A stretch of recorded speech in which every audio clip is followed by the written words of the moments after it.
neraca pembayaran internasional. Neraca pembayaran internasional merupakan suatu pencatatan transaksi antara pemasukan dan pengeluaran pada setiap kegiatan perekonomian internasional. NPI dalam keadaan seimbang mencerminkan suatu negara tersebut memiliki perekonomian yang ideal. Perekonomian yang ideal itu berarti memiliki stabilisasi pada kurs mata uang, pendapatan nasional, dan tingkat suku bunga. Selanjutnya, dalam realitanya, NPI sering terjadi masalah. Apa sih masalahnya? Yaitu ketidakseimbangan.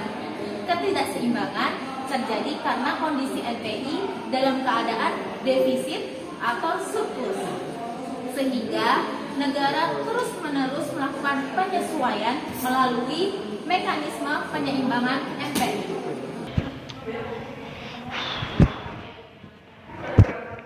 Jadi sebelum kita memasuki materi tentang mekanisme penyeimbangan neraca pembayaran internasional, perlu diketahui bahwa ada beberapa faktor yang mempengaruhi ketidakseimbangan neraca pembayaran internasional. Yang pertama yaitu perubahan pada tingkat harga yang terjadi di dalam negeri. Yang kedua, struktur produksi yang berubah pada suatu negara. Yang ketiga, perubahan posisi pada utang piutang dengan luar negeri. Yang keempat, perubahan pada pendapatan nasional. Yang kelima, kebijakan atau batasan yang diterapkan oleh pemerintah. Yang keenam, ada kurs mata uang. Dan yang ketujuh yaitu ketidakstabilan ekonomi dalam negeri. Nah, ketidakstabilan ekonomi dalam negeri ini ditandai dengan berkurangnya impor dan meningkatnya ekspor. Ketidakseimbangan neraca pembayaran internasional ini merupakan tantangan dan masalah yang dihadapi oleh semua negara guna menjaga perekonomian nasionalnya tetap seimbang. Untuk menjaga kondisi neraca pembayaran internasional dalam keadaan defisit atau surplus, itu dapat dilakukan melalui proses mekanisme penyeimbangan atau penyesuaian neraca pembayaran. Secara garis besar, mekanisme penyeimbangan atau penyesuaian neraca pembayaran ini dapat dibagi menjadi dua. Yang pertama yaitu mekanisme penyesuaian otomatis.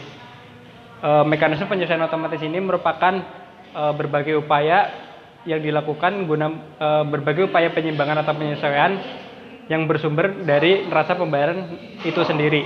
Jadi dalam penyelesaian ini pemerintah tidak campur tangan secara langsung dengan melakukan intervensi. Mekanisme penyesuaian ini dilakukan secara terus-menerus hingga ketidakseimbangan neraca pembayaran internasional ini mereda atau hilang.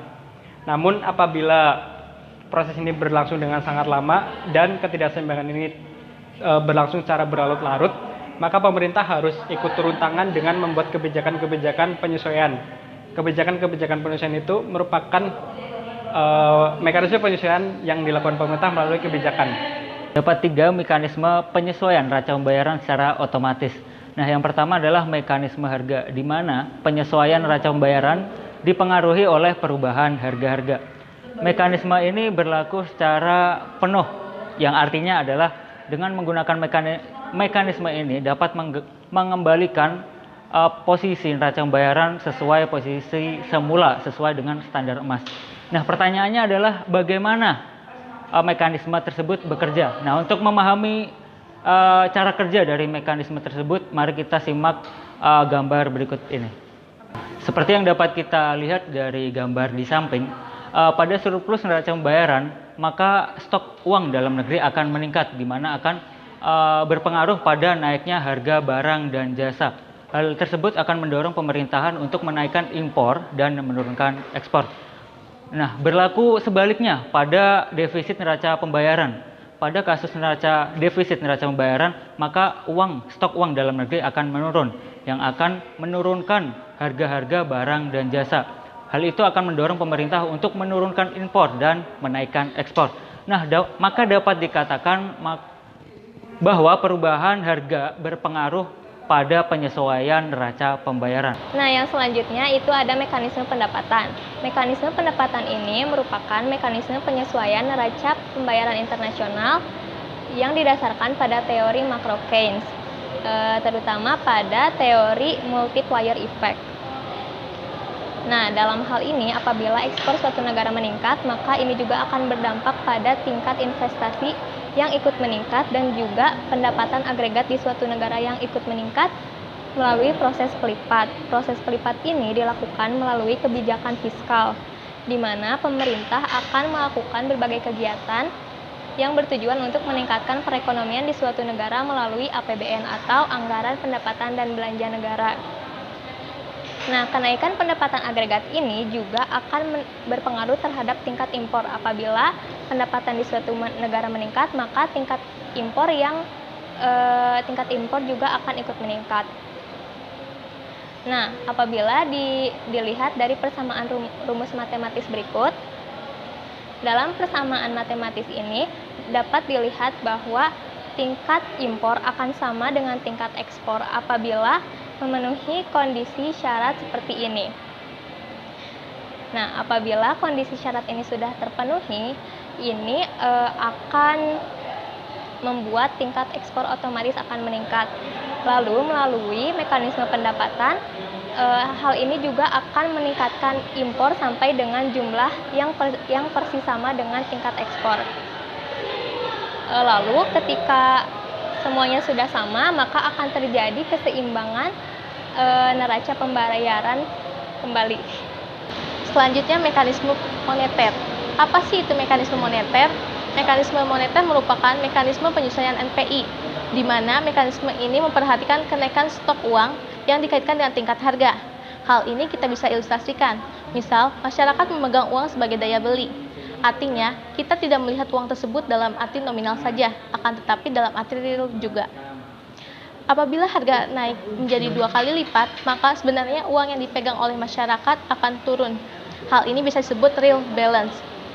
Apabila masyarakat menganggap bahwa real balance terlalu besar, maka mereka akan cenderung mengubah stok uang menjadi barang. Dan sebaliknya. Selain itu, kita bisa lihat skema mekanisme moneter. Ketika neraca pembayaran internasional surplus, maka stok uang akan naik dan tingkat harga akan turun. Begitu juga sebaliknya. Ketika neraca pembayaran defisit, maka stok uang akan turun dan harga akan naik. Kebijakan pemerintah untuk mengatasi ketidakseimbangan NPI ada 2. Yang pertama, pengurangan pengeluaran, yaitu dengan cara dilakukan penentuan kebijakan moneter dan fiskal secara ketat. Lalu yang kedua ada pengalihan pengeluaran, dilakukan dengan cara secara langsung mengalihkan perdagangan dan kurs. Kemudian kedua kebijakan tersebut digunakan untuk menciptakan keseimbangan full employment dan eksternal. Kemudian pemerintah juga dapat menetapkan kebijakan logistik guna menekan biaya ekspor, dan pemerintah juga dapat melakukan kebijakan dengan pencarian pasar ekspor baru. Kesimpulannya, setiap negara dapat melakukan mekanisme penyeimbangan NPI secara berbeda.